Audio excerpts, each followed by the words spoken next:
Buonasera e ben ritrovati con l'informazione flash di New Sicilia e i principali titoli del pomeriggio. In apertura la manovra di stabilità regionale presentata alla Commissione Bilancio dell'Ars, una finanziaria da oltre 3 miliardi di euro nel triennio, investimenti, sanità, enti locali e sviluppo del territorio, le principali aree di spesa. È la manovra più consistente degli ultimi 5 anni.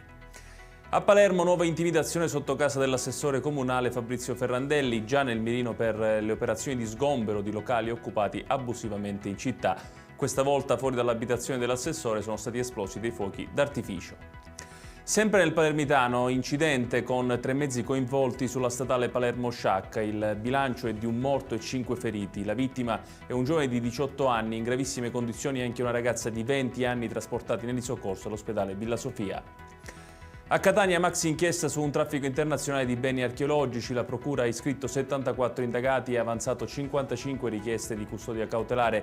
Nel mirino presunte organizzazioni criminali, tombaroli, mediatori e case d'asta, con reperti che sarebbero finiti anche all'estero. Nei prossimi giorni gli interrogatori davanti al GIP.